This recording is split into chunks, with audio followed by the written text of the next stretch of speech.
Thế phơi cho lăng.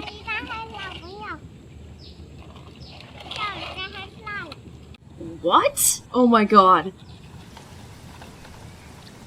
Gì lan mau tập bản nắng.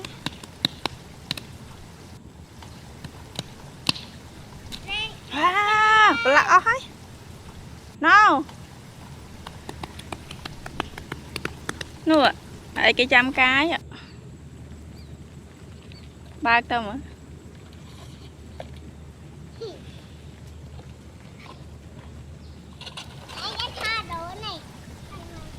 Tao lâu ấy.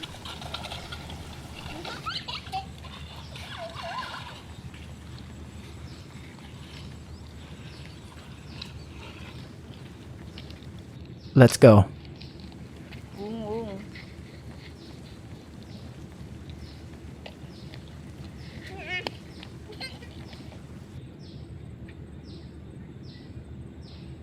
Chị Lan tập pi năng á. Tận khơi nhé, 120 dặm ơi mới khơi nha.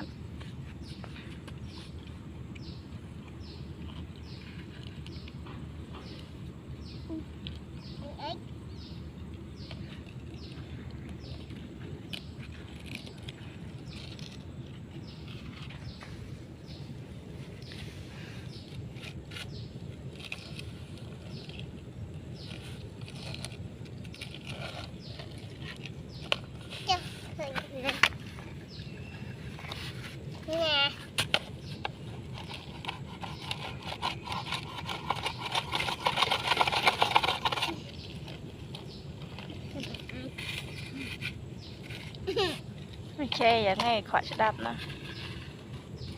Ở chân cá lưm lên nhá. Hả? Ở chân ạch lưm lên nhá.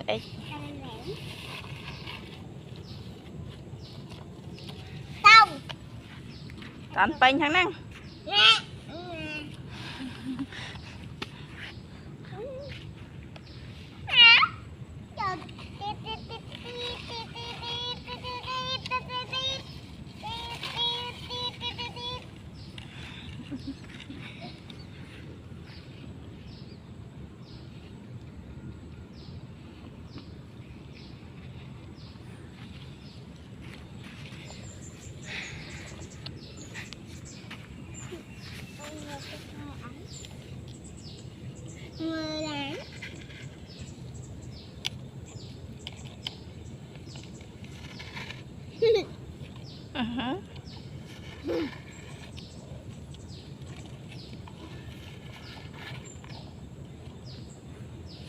Nhưng bên tôi ăn quê.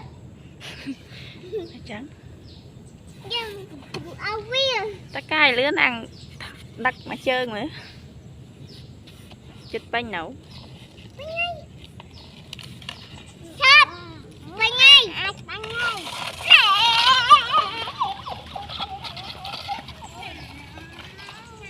Tìm mắm không? Tìm mắm nghe ơn.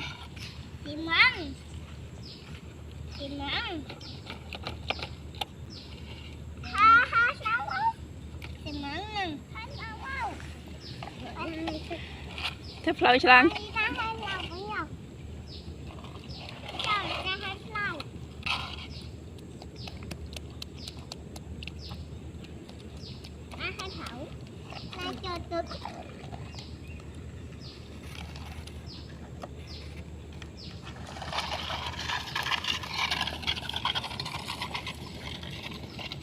Ai cay kiên đi hết.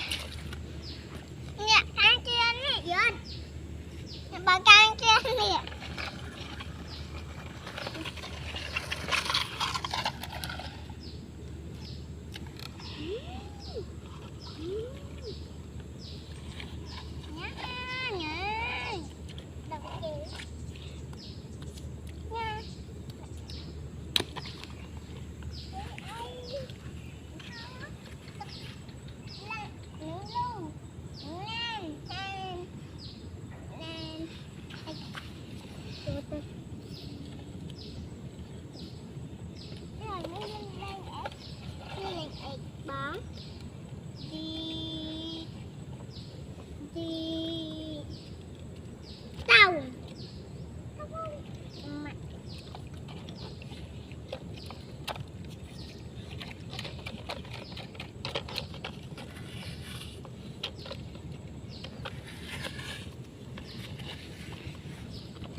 chập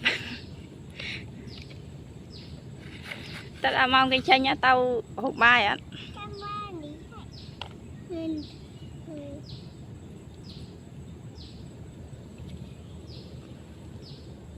Hên ok ấy chanh á ấy Đâu cái đó Đâu mà Đâu mà Nào bây giờ Bây giờ lúc Chơi lúc Chơi lúc Chơi Đang bán này Chơi đằng này Chơi mà Ê Sao bán đâu ông anh chê vậy nghe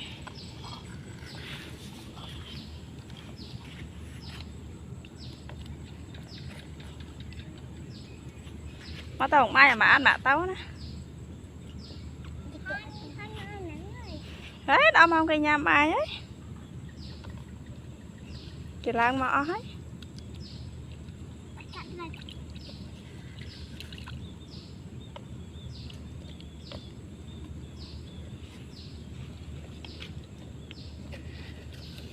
chặt chênh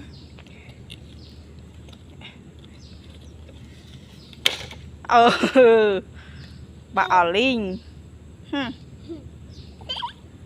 mà trắng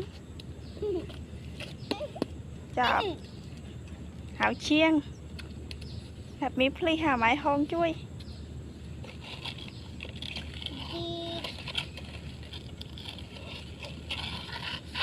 Đi Đi mình còn trò bay Đi Dân nang chân thì vì tôi mình tập năng của mang con bye bye chúng đi bây giờ chạm mình pe dần thọ tiền Goodbye. mang con đừng ăn cái này